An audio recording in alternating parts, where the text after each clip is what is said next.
မင်္ဂလာပါတကယ်ချင်းတို့ရေဟုတ်ကဲ့ကျမတို့ရဲ့ University of Medicine 1 Library ကနေကြိုဆိုလိုက်ပါရှင်ကျမတို့စေချောင်းသားစေချောင်းသူတွေကလေလက်တွေ့သင်ခန်းစာစာရင်းနဲ့နေ့စဉ်မအားမလတ်နိုင်အောင်ဖြစ်နေကြရဲနော်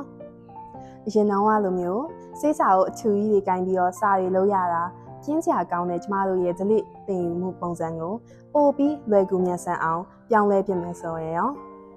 ဒီနေ့မှာတော့ကျမတို့ရဲ့စိတ်ပညာလောကရဲ့ digital transformation အတွက်အရေးပါဆုံးပထမခြေလှမ်းဖြစ်တဲ့ e-library learning platform ကြောင်းကိုပြောပြပေးချင်ပါတယ်ရှင်ဒီ e-library ဟာကျမတို့အတွက်ရိုးရိုး website မဟုတ်ပဲ textbook တွေ journal တွေနဲ့သင်ခန်းစာတွေအားလုံးကိုနေရာမရွေးအချိန်မရွေးလွယ်လွယ်ကူကူ access လုပ်ရအောင်စေချောင်းသားတွေအတွက်တည်တံ့စီစဉ်ထားတဲ့ portal တစ်ခုပဲဖြစ်ပါတယ်ရှင်ဒါဟာကျမတို့နိုင်ငံရဲ့စိတ်ပညာကဏ္ဍကို digital စနစ်ကူးပြောင်းရမှာအဓိကကျတဲ့အခြေလှမ်းတစ်ခုဖြစ်လို့စေချောင်းသူစေချောင်းသားတိုင်းမဖြစ်မနေ register လုပ်ထားတဲ့ portal တစ်ခုလည်းဖြစ်ပါတယ်ရှင်။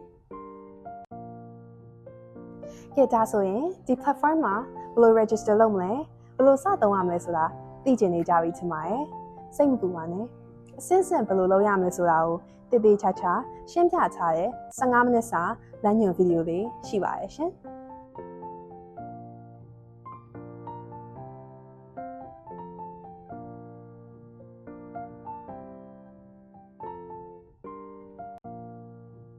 ဒီဗီဒီယိုလေးကိုပြီးဆုံးအောင်ကြည့်လိုက်တာနဲ့တကယ်ချင်းတို့ကိုယ်တိုင်အလွယ်တကူ register လုပ်သွားနိုင်မှာပါရှင်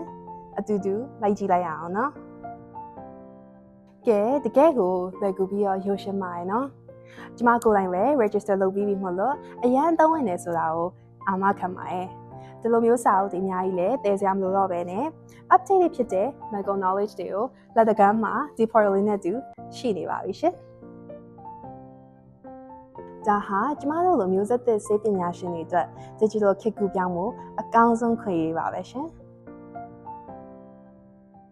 ဒါကြောင့်တငယ်ချင်းတို့လည်းအခုပဲ register လိုက်ကြအောင်နော်။ကိုယ်တငယ်ချင်းတွေမိတ်ဆွေတွေကိုလည်းဒီအကြောင်းလေးမျှဝေပေးပြီးတော့ digital learning ခီးစဉ်မှာအတူတူပါဝင်ကြဖို့တိုက်တွန်းချင်ပါတယ်ရှင်။ awareness ရှိမှာတိုးတက်မှုရှိမှာပါ။အားလုံးအခုပဲစိတ်ရင်းပေးသွင်းလိုက်ကြအောင်နော်။